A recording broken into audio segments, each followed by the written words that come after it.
Welcome to the deep dive. Today, we're jumping into a really profound piece of ancient wisdom, Job chapter 23. It's definitely a heavy hitter. So much depth there. Absolutely. And our mission today really is to pull out the key insights from Job's struggle, his incredible faith, and then, connect it all back to your life today. Yeah. How do these ancient words actually help us now? Yeah. Especially with obedience and faith when things get tough. Exactly. This isn't just history. It's about finding truths that resonate right now. So let's get into it.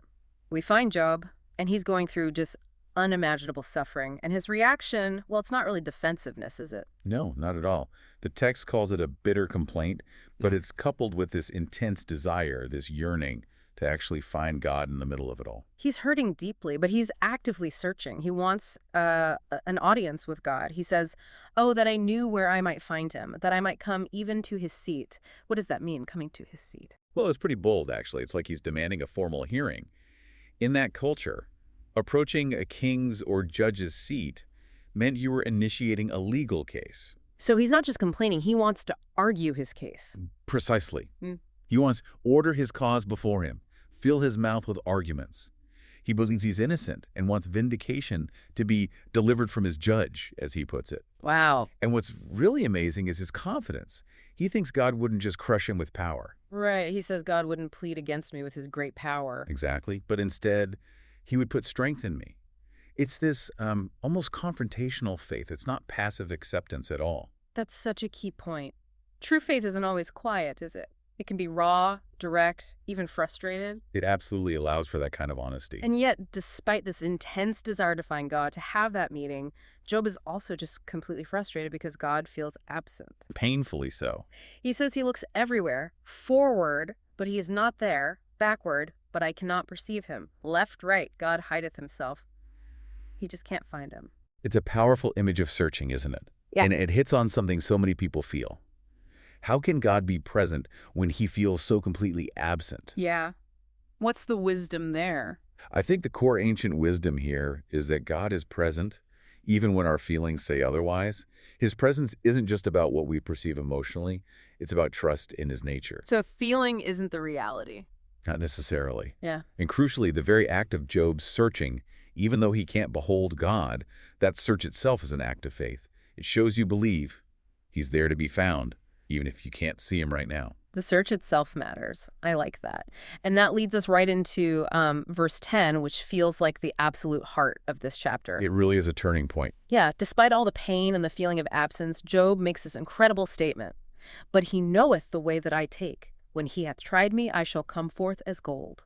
Wow. What's the diamond of wisdom we pull from that? This is huge. It's a complete reframing of suffering. He's not just hoping it ends, he's stating a certainty.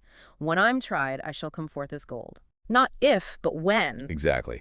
And the gold imagery is key. Suffering isn't just a test to endure. It can refine us. Like fire purifies gold, burning away the impurities that draw us. Okay. Trials can do that for our faith. They burn away the superficial stuff, our false securities, maybe even our wrong ideas about God or life. It's about growth, strengthening faith, building endurance. Not punishment, but purification. Seeing hardship as a catalyst for becoming stronger, purer, that's powerful. And Job doesn't stop there, right? He then affirms his own faithfulness. He does. In verses 11 and 12, right in the middle of his agony, he says, "My foot hath held his steps, his way have I kept. Neither have I gone back from the commandment of his lips. I have esteemed the words of his mouth more than my necessary food." More than necessary food. That's an intense level of commitment. It truly is. And it underlines another huge piece of wisdom. Faithfulness isn't primarily about the immediate results or rewards you see. Job has no idea why this is happening, no answers.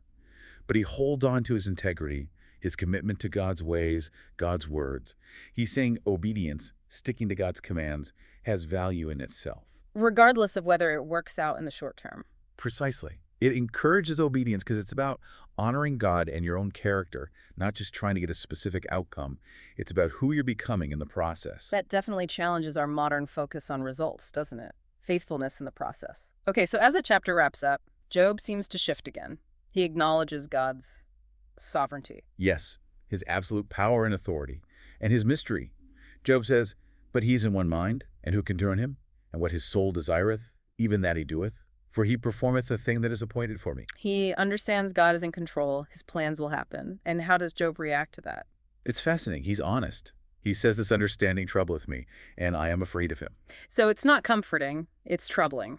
It seems so. It brings us to another point. Closeness to God involves humility, reverence, even awe that borders on fear sometimes. Okay. True faith accepts that God isn't someone we can control or fully figure out. There's mystery involved in trusting him. And accepting that mystery is vital for faith, especially when life doesn't make sense. You have to let go of needing all the answers. Trusting the one who has the answers, even if you don't. Okay, so let's pull this together. We've unpacked Job's yearning, his frustration, that amazing gold statement, his faithfulness, God's sovereignty. What does this all mean for us, for you, listening right now? How do we apply this? Yeah. Well, first, I think Job shows us it's okay to long for God, to seek him, even when you don't have answers. You can ask hard questions. You can even voice your pain, your bitter complaints. Without losing faith.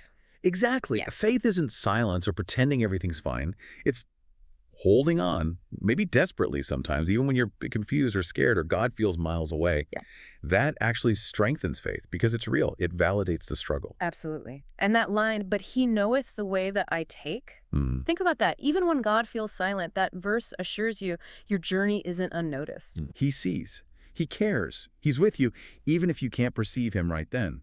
That builds trust, knowing you're not forgotten, even when you feel completely unseen. That's huge reassurance. Okay, second application. Your integrity matters deeply, even in the dark. Like Job holding fast. Yes, he didn't ditch his character or his commitment to God when suffering hit. In our world, which is so focused on outcomes, what you get, Job teaches that faithfulness during the process is crucial. Sticking to what's right, even when it's hard or seems pointless. Exactly. That's a huge encouragement for obedience day to day. Even when it's difficult, unrewarded, or you just don't get the why. It's about building that character. And how does that strengthen faith? Well, when you realize that consistent obedience, even without immediate reward, builds who you are, it deepens your reliance on God's bigger picture. It shifts your focus from temporary circumstances to eternal character. It makes your faith tougher, more resilient, like exercising a muscle. Right. Okay, and the third thing, that gold idea. Yes, let trials transform you, not just define you. Don't just be the person bad things happen to. Precisely.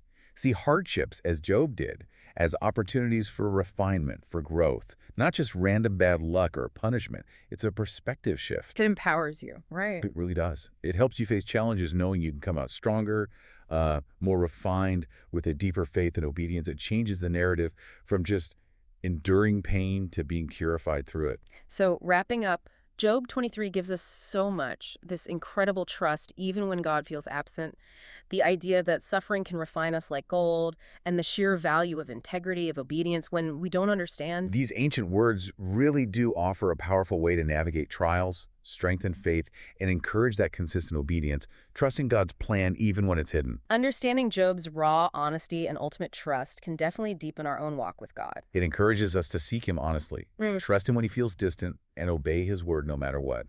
It calls us to a tougher, more trusting, more refined faith. So here's something for you to think about.